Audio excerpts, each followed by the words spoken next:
नमस्कार दोस्तों, आपके अपने ही चैनल अभिषेक कसाना में स्वागत है। दोस्तों फिर आज एक नई वीडियो के साथ में आया है, जो 8वीं वीडियो है आपकी। एक नया टॉपिक है दोस्तों, मोरल डेवलपमेंट थ्योरी, जिसको दोस्तों दिया है आपके लॉरेंस कोहलबर्ग ने, जो सीटेट में दोस्तों अपना अलग ही स्थान रखती है थ्योरी में, जिसमें से क्वेश्चन दोस्तों लगते ही लगते हैं। तो वीडियो यदि दोस्तों आप सीटेट के कंप्लीट नोट्स आपके नहीं बने हैं तो चैनल पर दोस्तों प्लेलिस्ट है, आप वहां पर आसानी से जाके इस प्लेलिस्ट देख सकते हैं, प्रॉपर नोट्स सीटेट के बना सकते हैं, क्योंकि दोस्तों जो कोर्स है सीटेट के लिए ही स्पेशल है। तो चलते हैं दोस्तों बिना किसी देरी के टॉपिक पर। तो सबसे पहले नंबर फर्स्ट पॉइंट आपका वो है आपका कोहलबर्ग। क्या है दोस्तों? कोहलबर्ग अमेरिका के एक मनोवैज्ञानिक थे, जिन्होंने नैतिकता का सिद्धांत या नैतिक विकास का सिद्धांत दिया। ठीक है दोस्तों, फिर चलते नेक्स्ट पॉइंट पर आपके। नैतिकता। नैतिकता क्या है दोस्तों? मोरलिटी। यह वह गुण है जिससे हमें सही और गलत की पहचान होती है। बच्चा अपने सामाजिक परिवेश से ही नैतिकता और अनैतिकता को जानता है। दोस्तों जो मोरलिटी है उसमें सही और गलत की ही पहचान करना बच्चा सीख जाता है, तो उसको क्या कहते हैं? मोरलिटी कहते हैं, कि बच्चे के अंदर नैतिकता आ गई है। फिर दोस्तों आपकी चलते हैं नेक्स्ट पॉइंट पर, लेकिन उससे पहले एक बहुत इम्पोर्टेंट जो इस थ्योरी में रोल निभाती है वो है आपकी हिंज की कहानी। दोस्तों क्या है दोस्तों? हिंज की कहानी अपने आप में महत्वपूर्ण स्थान रखती है। मैं आपको बताता हूँ, जैसे कि जो हिंज है उसकी जो बीवी है, पत्नी है, वो दोस्तों हॉस्पिटल में बीमार है, तो उसको एक दवाई की आवश्यकता है। दोस्तों किस चीज़ की आवश्यकता है? उसको एक दवाई की आवश्यकता है। यदि उसको दवाई नहीं मिलती है तो उसकी बीवी मर जाएगी। लेकिन जब वो स्टोर पे उस दवाई को लेने जाता है दोस्तों, तो उसका जो कॉस्ट है वो उसके पास रुपये से 10 गुने ज़्यादा है। यदि उसके पास दोस्तों 20 रुपया है उसकी जेब में, तो उसका जो रेट है वो है आपके 200 रुपया। तो इस चीज़ से आप अंदाज़ा लगा सकते हैं। लेकिन फिर जो थर्ड स्टेप है आपका ये वाली चित्र में, उसमें फिर क्या सोचता है कि वो चोरी कर ले तो उसकी बीवी बच जाएगी। लेकिन समाज के हिसाब से देखें तो चोरी करना गलत है। फिर दोस्तों जो एंड में वो डिसीजन लेता है, वो चोरी करने का डिसीजन ले लेता है कि ताकि उसकी बीवी बच जाए। जैसे कि पॉइंट को हिसाब से अब हम पढ़ते हैं। नैतिक दुविधा, मोरल डायलेमा। सही और गलत के बारे में डिसीजन न लेने की स्थिति नैतिक दुविधा कहलाती है। जब बच्चा सही और गलत के बारे में डिसीजन ना ले पाए तो उसे कौन सी स्थिति कहते हैं दोस्तों? नैतिक दुविधा, मोरल डायलेमा।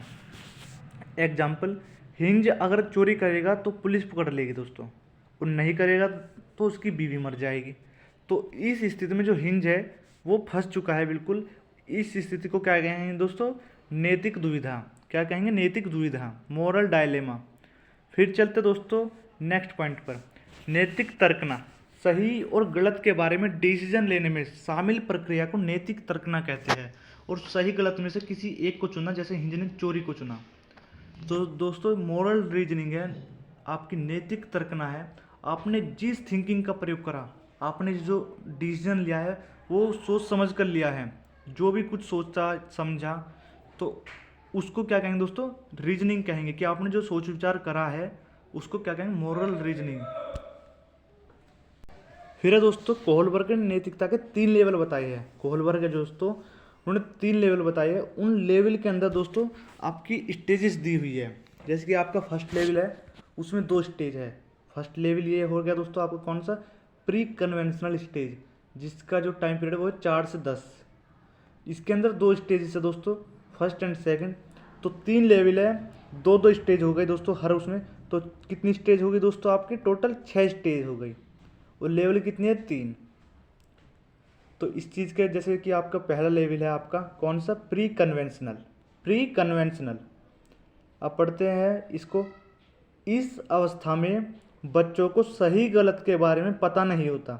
इस अवस्था में नैतिक तर्कना दूसरे लोगों के मानकों के अनुसार होती है। दोस्तों इसमें जो बच्चा है सही गलत के बारे में पता नहीं होता, तो जैसा वो उससे बड़े जो है समाज के लोग हैं, जैसा वो करवाने के लिए करते हैं, बच्चों से कह देते हैं, वो वैसा ही मान लेते हैं।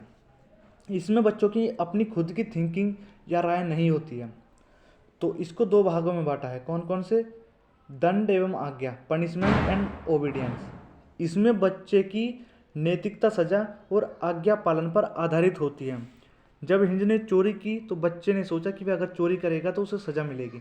दोस्तों जो आपकी पहली स्टेज है वो पनिशमेंट एंड ओबीडियंस की है, पनिशमेंट एंड ओबीडियंस की। उसके बाद है नेक्स्ट स्टेज इंस्ट्रूमेंटल रिलेटिविस्ट इंडिविजुअलिज्म, यानी कि इसको इस अवस्था को जैसे को तैसे भी कहा जाता है, क्योंकि इसमें जैसा व्यवहार उसके साथ करेगा वैसा ही वह खुद भी करेगा।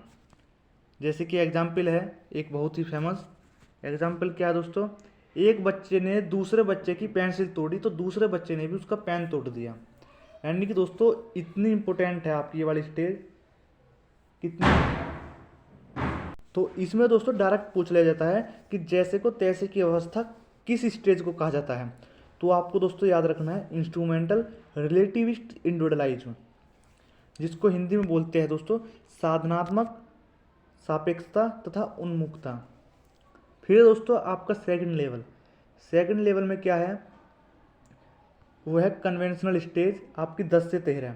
दोस्तों जो आपकी प्री कन्वेंशनल स्टेज थी वो थी आपकी 4 से 10, ये है आपकी 10 से 13, याद रख लेना दोस्तों। ये फर्स्ट लेवल है आपका और ये है सेकंड लेवल। इस अवस्था में बच्चा दूसरे लोगों के मानकों को अपने अंदर समावेशित कर लेता है और उसी के अकॉर्डिंग सही गलत का निर्णय लेता है। तो दोस्तों पहली स्टेज में क्या था कि बच्चा अपने खुद की राय या उसकी थिंकिंग नहीं होती है, जैसा दूसरे कह देते हैं, जैसा दूसरे करने के लिए बोल देते हैं वैसा ही करता है। लेकिन इसमें दोस्तों क्या है, दूसरे लोगों के जो अंदर मानक है मानकों के अनुसार उसमें समावेशित हो जाता है दोस्तों, फिर वो उसी के अकॉर्डिंग सही और गलत का निर्णय करता है। इसको भी दोस्तों 2 भागों में बांटा है, कौन कौन सी है, good boy good girl, number first stage. उसके बाद है नंबर सेकंड स्टेज इसकी लॉ एंड ऑर्डर ओरिएंटेशन। दोस्तों ये फर्स्ट हो गई उसकी, सेकंड, तो आप दोस्तों इनको फर्स्ट सेकंड ना डालते हुए इसको थर्ड लिखे और इसको दोस्तों फोर्थ लिखे, ये वाली स्टेज आपकी फोर्थ हो गई। उसके बाद गुड बॉय गुड गर्ल आपकी जो थर्ड स्टेज है वो है दूसरों के साथ भला कर अनुमोदन अर्जित करता है। दोस्तों अच्छा बनने की दोस्तों इसमें बच्चे की जिज्ञासा होती है कि वो अच्छा बने दूसरों के सामने, जैसे कि वो अच्छा दिखने के लिए, अच्छा बनने के लिए, क्लास में टॉपर बनने के लिए प्रयत्न करता है दोस्तों। फिर है आपका लॉ एंड ऑर्डर, इसमें बच्चा कानून तथा सामाजिक व्यवस्था को बनाए रखने की भावना विकसित करता है, क्योंकि उसके पापा का एक्सीडेंट हो गया था रेड लाइट पार करते हुए, इसलिए वह ऐसा नहीं करेगा। इसमें क्या है दोस्तों, बच्चा रेड लाइट को बिल्कुल भी पार नहीं करेगा। क्यों? क्योंकि उसके दोस्तों पिता की मृत्यु हो गई थी, पापा की डेथ हो गई थी रेड लाइट को पार करने के लिए, क्योंकि उनके जो पिता थे उन्होंने रेड लाइट को पार कर लिया था। फिर आपका दोस्तों तीसरा लेवल में आपकी स्टेज है 2 फिर से, तो फोर्थ स्टेज हो गई थी दोस्तों, अब ये 5th स्टेज और ये 6th स्टेज। 5th स्टेज में क्या है, सामाजिक अनुबंध उन्मुखता, जिसको सोशल कॉन्ट्रैक्ट ओरिएंटेशन दोस्तों हम बोलते हैं। इसमें किशोर यह मानते हैं कि नियम लोगों की भले के लिए है, अगर किसी नियम से किसी का नुकसान होता है तो ऐसे नियम को तोड़ देना चाहिए। अगर रेड लाइट तोड़कर उसके पापा की जान बच सकती है तो उसे तोड़ दो। फिर आपका नेक्स्ट स्टेज, इसको हम सिक्स्थ स्टेज कहेंगे, जो लास्ट स्टेज आपकी, वो क्या है दोस्तों, इसमें किशोर दूसरों के विचारों से नहीं बल्कि अपने खुद के मानकों के अनुसार व्यवहार करता है। इसमें किशोर दूसरों के फायदे के लिए अपनी जान पर भी खेल सकते हैं। जैसे कि हमने 2 स्टेज पढ़ी है, लेकिन जो आपकी प्री पोस्ट कन्वेंशनल स्टेज है इसमें डिसीजन खुद से लिए जाते हैं, ना कि समाज के जरिए कि क्या सही है और क्या गलत है।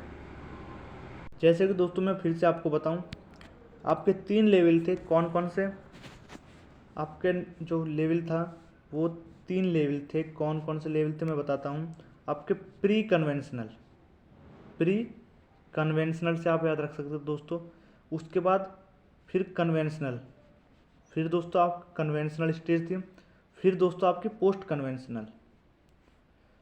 ओके दोस्तों, जो प्री कन्वेंशनल स्टेज है उसका जो टाइम पीरियड है वो 4 से 10 था, उसका दोस्तों कन्वेंशनल स्टेज का 10 से 13, जो पोस्ट है वो 13 प्लस है दोस्तों, 13 प्लस ओनली। तो इस तरीके से 3 स्टेज हैं। जो आपका दोस्तों प्री कन्वेंशनल स्टेज है, उसमें क्या है, जो बच्चा है इसमें अपने अंदर की कुछ भी राय उसकी नहीं होती है, उसका कुछ भी उसका कुछ भी विचार नहीं होता। जैसा दोस्तों दूसरा बोल देते हैं, समाज के लोग बोल देते हैं, वो वैसा ही करता है।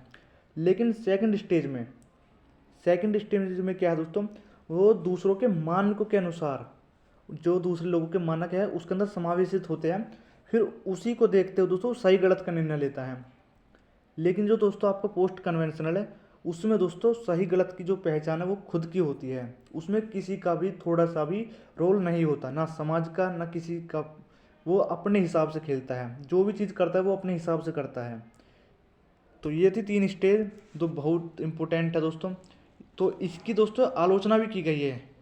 इसकी जो आलोचना क्या की गई है, कोहलबर्ग के सिद्धांत की आलोचना, इनके सिद्धांत की आलोचना कैरल गिलिगन ने की थी। किसने करी थी दोस्तों? कैरल गिलिगन ने की थी। उन्होंने तर्क दिया कि कोहलबर्ग ने अपने एक्सपेरिमेंट में महिलाओं को कम प्राथमिकता दी थी। दोस्तों जो कैरल गिलिगन है, इन्होंने क्या कहा था कि अपने एक्सपेरिमेंट में कोहलबर्ग ने जो महिला है उसको कम प्राथमिकता दी है, कम प्रायोरिटी दी है दोस्तों। फिर है इंग्लिश में, male and female is moral reasoning में कल्चर के डिफरेंस को इम्पोर्टेंस नहीं दी। तो ये थी दोस्तों आज की वीडियो। यदि वीडियो अच्छी लगी हो, वीडियो को लाइक करें, चैनल को सब्सक्राइब करें यदि चैनल पर नए हैं। तो धन्यवाद, फिर मिलेंगे दोस्तों ऐसे ही CDP की कंप्लीट कोर्स की वीडियो के साथ। धन्यवाद।